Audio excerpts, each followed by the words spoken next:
आजच्या व्हिडिओमध्ये आपण इयत्ता 10वी गणित भाग 2 प्रकरण 3 वर्तुळ यातील सराव संच 3.3 मधील प्रश्न पहिला अभ्यासणार आहोत. सोबत दिलेल्या आकृतीमध्ये केंद्र सी असलेल्या वर्तुळावर जी, डी, ई आणि एफ हे बिंदू आहेत. पुढे दिले कोन ई सी एफचे माप 70 अंश आणि कंस डी जी एफचे माप 200 अंश असेल तर दोन किमती तुम्हाला विचारल्यात पाहताना. कंस डी काढायचा आहे आणि कंस डी एफ या दोन्ही कंसाचं माप आपल्याला काढायचं आहे. आता या आकृतीमध्ये आपण पाहूया. दिलेल्या किमती आहेत.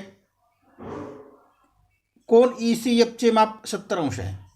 आता कोण इथं पहा, ई सी एफ म्हणजे हा केंद्रीय कोन, या केंद्रीय कोणाचं माप तुम्हाला 70 अंश दिलेला आहे. त्याचबरोबर कंस डी जी एफ, आता कंस डी जी एफ पहा, डी जी एफ या पूर्ण कंसाचं माप इथपर्यंत कंसाचं माप तुम्हाला दिलं आहे 200 अंश. इथं लिहू तुम्ही 200 अंश. आणि तुम्हाला त्यांनी विचारलेलं आहे कंस डी ई या कंसाचं माप काढायचं आहे.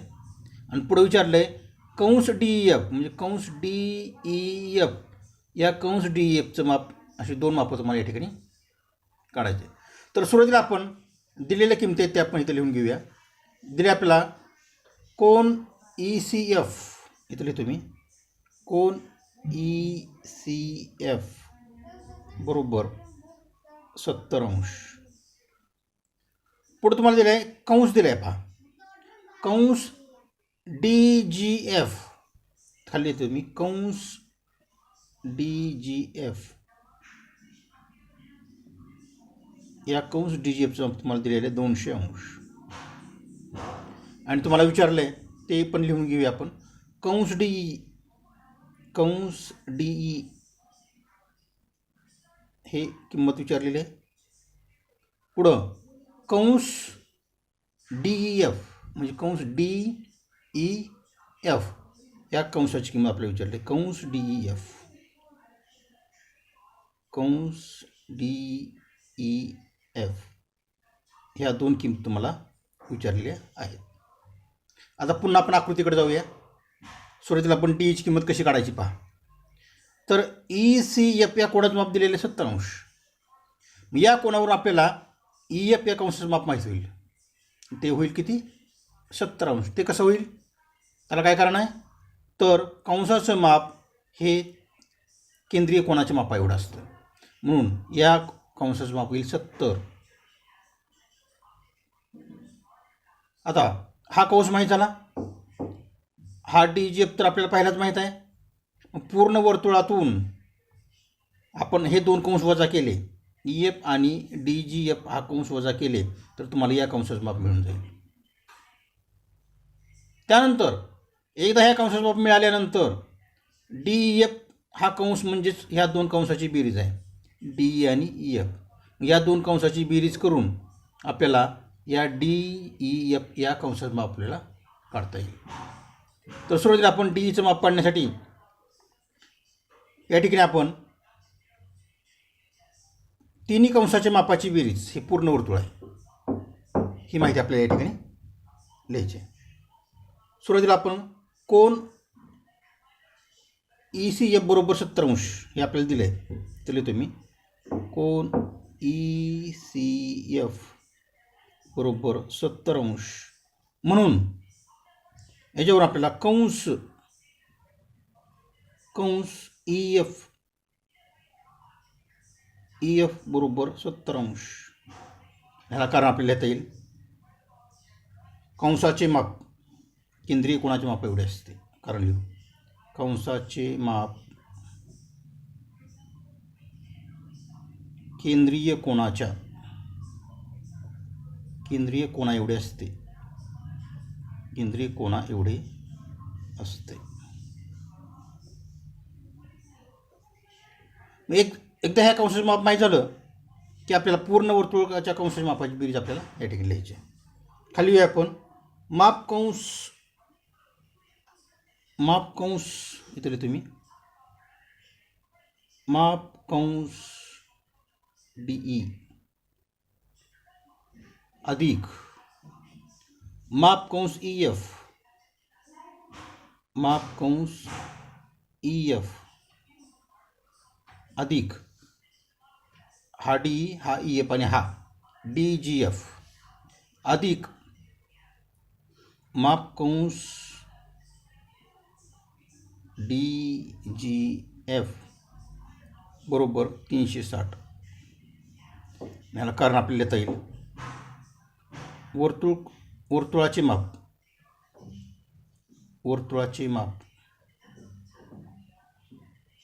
वर्तुळाचे माप 360 असते. 360 अंश असते असं कारण आपल्याला या ठिकाणी लिहिता येईल. आणि यामध्ये आपल्याला डीची किंमत माहीत नाही, EFची किंमत माहीत झालेली आहे आपल्याला, आणि DGFची किंमत माहीत आहे 200. त्या किमती ठेवूया आपण. इथे लिहूया माप कंस DE अधिक माप कंस EFची किंमत इथं 70 अधिक माप कंस DGFची किंमत 200. तिथं लिहूया 200 बरोबर 360. इथं या दोघांची बेरीज करूया आपण. माप कंस DE अधिक 70 अधिक 200 म्हणजे 270 बरोबर 360. आता 270ला आपण या बाजूला आणल्यानंतर वजाबाकीमध्ये जाईल. इथे येईल माप कंस DE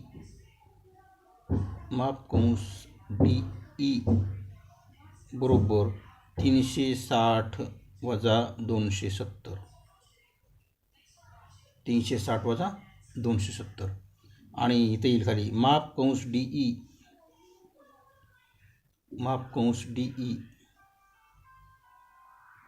बरोबर 360 वजा 270 म्हणजेच या ठिकाणी 90 अंश. हे आपल्याला DEचं माप या ठिकाणी मिळालेलं आहे. ते माप आपण इथे लिहून टाकूया आपण 90 अंश.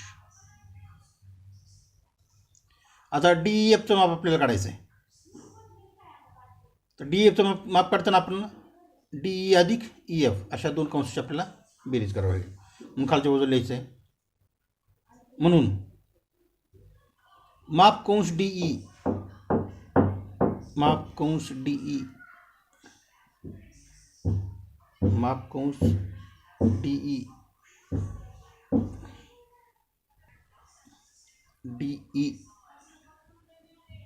अधिक माप कंस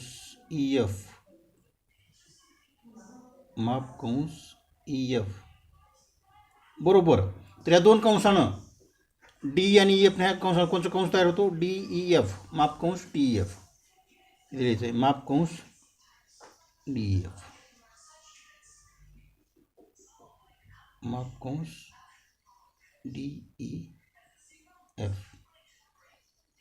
आणि आपण DEच्या आत्ता आलेली किंमत लिहूया 90 अधिक EFची किंमत सुरुवातीची कंस EFची किंमत 70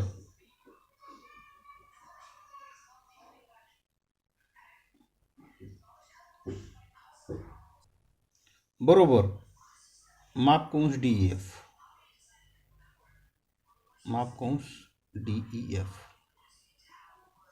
90 70ची बेरीज येते 160 बरोबर माप कंस DEF म्हणून उत्तर लिहायचं आपल्याला माप कंस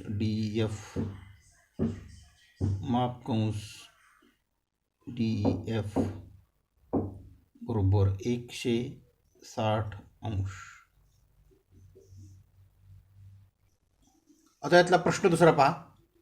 सोबत दिलेल्या आकृतीमध्ये त्रिकोण QRS हा समभुज आहे तर दाखवा, म्हणजे सिद्ध करा.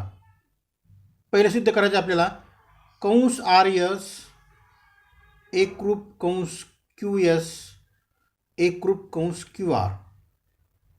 आणि 2 नंबरला सिद्ध करायचं आपल्याला कंस क्यू आर एसचे माप. कंस क्यू आर एस म्हणजे क्यू आर एस या कंसाचं माप 240 आहे, हे आपल्याला दाखवायचं आहे. तर सुरुवातीला एक या त्रिकोण, हा जो त्रिकोण आहे तो समभुज आहे. समभुज त्रिकोण म्हटल्याबरोबर या तिन्ही बाजू सारख्या येतील आणि तिन्ही बाजू सारख्या आल्यानंतर आपल्याला या पी क्यू या क्यू आर जी बाजू आहे या बाजून आपल्याला कंस क्यू आरचं माप काढता येईल. कारण या कंसाचं माप या संगत ज्या बाजू आहेत, या ज्या संगत बाजू आहेत ती बाजू ह्या वर्तुळाची जीवा होईल. या तिन्ही जीवा एकरूप झाल्यामुळं त्या एकरूप जीवाचे संगत कंस एकरूप असतात. एकरूप जीवांचे संगत कंस एकरूप असतात, म्हणून या ठिकाणी आपल्याला हे तिन्ही कंस आपल्याला एकरूप दाखवता येतील. एकदा आपण हे तिन्ही कंस एकरूप दाखवल्यानंतर आपल्याला प्रत्येकाचं माप आपल्याला त्या ठिकाणी मिळेल आणि क्यू आर एसचं माप काढताना आपण या 2 कंसाची बेरीज करू शकतो. या 2 कंसाची बेरीज जर 240 आली तर आपली सिद्धता त्या ठिकाणी पूर्ण होते. तर सुरुवातीला लिहूया आपण त्रिकोण क्यू आर एस हा समभुज आहे. त्रिकोण क्यू आर एस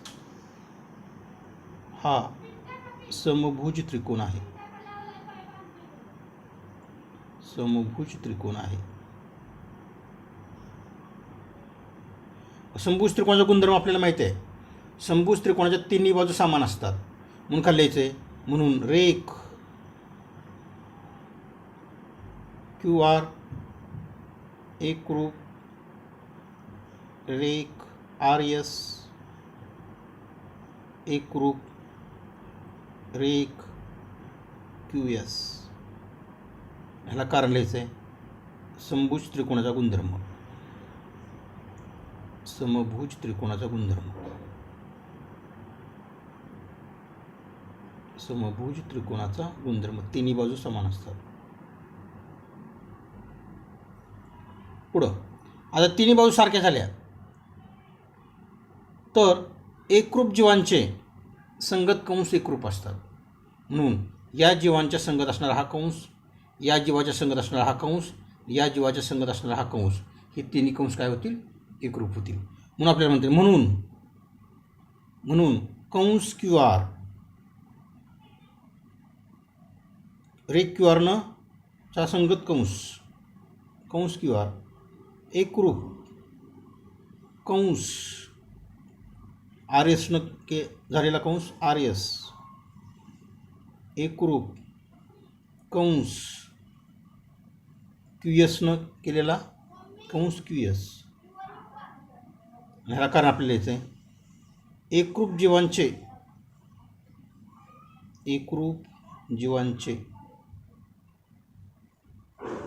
संगत कंस एकरूप असतात. एकरूप जीवांचे संगत कंस एकरूप असतात. आणि हे आपलं जे आलेलं आहे तेच म्हणजे आपलं हे साध्य आहे. फक्त ह्याची काय झालेली आहे? आदलाबदल झालेली आहे. पहिल्यांदा इथे क्यू आर शेवटी आहे, इथं पहिल्यांदा आलेलं आहे. परंतु याचा अर्थ होतो हे तिन्ही कंस एकमेकांना एकरूप आहे. आता दुसरं साध्य करताना आपल्याला कंस क्यू आर एसचं माप पाडायचं आहे. कंस क्यू आर एस. मग अगोदर आपल्याला कंस क्यू आरचं माप पाडण्यासाठी आपल्याला ह्या क्यू आर अधिक आर एस आणि एस क्यू या तिन्ही कंसानं पूर्ण वर्तुळ बनलेलं आहे. म्हणून या पूर्ण वर्तुळ कंसाचं माप हे 360 असतं. याचा उपयोग आपल्या ठिकाणी करायचा आहे. म्हणले खाली कंस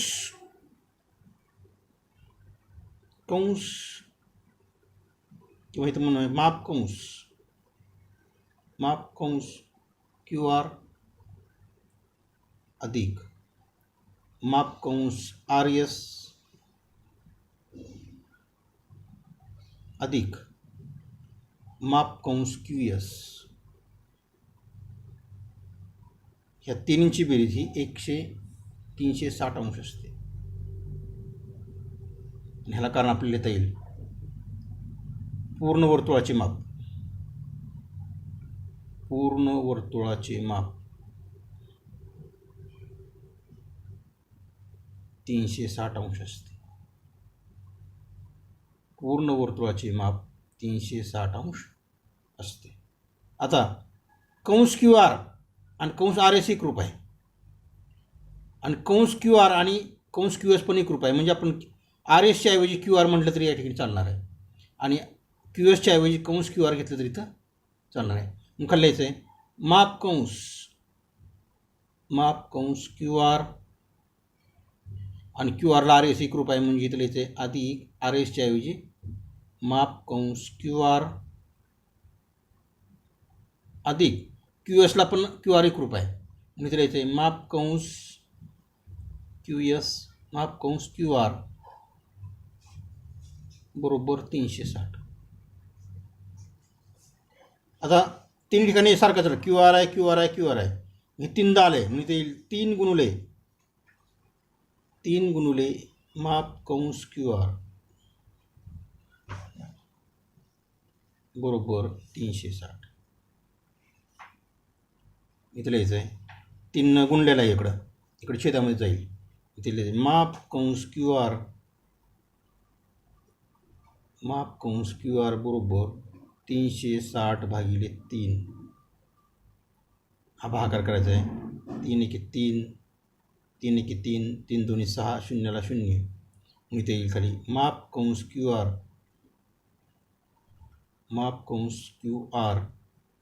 बरोबर 120. तर माप कंस क्यू आर 120 आला म्हणजेच आर एस पण 120 झाला आणि एस क्यू पण 120 झाला कारण तिघांची मापं सारखीच आहेत. मग खाली लिहायचं आहे म्हणून माप कंस क्यू आर बरोबर माप कंस आर एस बरोबर माप कंस एस क्यू किंवा क्यू एस बरोबर 120 अंश. तर तिन्हीची मापं सारखी आहेत. आता आपल्याला माप कंस क्यू आर एसचं माप काढायचं आहे. खाली लिहायचं आहे माप कंस क्यू आर एस बरोबर. आता क्यू आर एसचं माप पुन्हा एवढं आहे पहा माप कंस क्यू आर अधिक माप कंस आर एस या दोघांची बेरीज करायची आहे. माप कंस क्यू आर अधिक माप कंस आर एस खाली लिहायचं आहे बरोबर क्यू आरचं माप पुन्हा घेतले क्यू आरचं माप 120 आलेलं आहे 120 अधिक आर एसचं माप पण 120च आहे इथे 120 बरोबर 240. आपलं हे माप कंस क्यू आर एस माप 240 अंश आलेलं आहे. आपल्याला ते सिद्ध करायचं होतं क्यू आर एसचं माप 240 आहे म्हणजे आपली सिद्धता या ठिकाणी पूर्ण झाली. आता प्रश्न 3. सोबत दिलेल्या आकृतीमध्ये जीवा ए बी एकरूप जीवा सी डी तर सिद्ध करा कंस ए सी एकरूप कंस बी डी. तर या आकृतीमध्ये आपल्याला ह्या दोन जीवा एकरूप दिलेल्या आहेत ए बी आणि सी डी. जर या दोन जीवा एकरूप असतील तर त्या जीवांनी केलेले कंस देखील एकरूप असतात म्हणून कंस ए बी एकरूप कंस सी डी. आता या दोन कंसामध्ये कंस ए बी आणि कंस सी डीमध्ये जर हा भाग जो सामायिक आहे बी सी हा दोन्ही कंसामध्ये आहे म्हणून हा सामायिक भाग जर आपण वजा केला तर आपल्याला ए सी शिल्लक राहतो आणि इकडं यातून हा सामायिक भाग वजा केला तर या ठिकाणी बी डी शिल्लक राहतो. आपलं हे दोन आपल्याला एकरूप दाखवता येईल. तर सुरुवातीला आपण लिहायचं आहे जीवा ए बी एकरूप जीवा सी डी हे आपल्याला दिलेलं आहे म्हणून कंस ए बी पहा कंस ए बी एकरूप कंस सी डी ह्याला कारण लिहायचं आहे एकरूप जीवांचे कंस एकरूप एकरूप जीवांचे कंस एकरूप एकरूप जीवांचे कंस एकरूप. आता हे दोन कंस एकरूप झाले तर या दोन्ही कंसामध्ये आपल्याला बी सी भाग हा सामायिक आहे. मी ते लिहूया आपण. कंस बी सी दोन्ही बाजूतून वजा करू. दोन्ही बाजूतून वजा करू कारण तो सामायिक आहे. बघा आता कंस ए बी मधून कंस बी सी वजा करायचा आहे आणि कंस सी डी मधून कंस बी सी वजा करायचं. खाली लिहू आपण. कंस ए बी वजा कंस बी सी पुढं बरोबर इथे येईल कंस सी डी वजा कंस बी सी. तर समीकरण हे समीकरणच आहे. या समीकरणातून आपण दोन्हीकडून सारखा अंक वजा केला तर ही समानता आहे तशीच राहते. मग आपल्याला ए बीमधून जर बी सी गेला बा ह्या ए बीतून हा एवढा बी सी काढून टाकला तर ए सी कंस शिल्लक राहतो. मी ते येईल कंस ए सी बरोबर या सी डीतून हा बी सी वजा केला तर हा बी डी शिल्लक राहतो. मी ते येईल कंस बी डी. हे सारखं आहे म्हणजे ते एकरूप आहे. मी ते आपल्याला कंस ए सी एकरूप कंस बी डी. अशा पद्धतीने आपले हे सिद्धता पूर्ण झाली.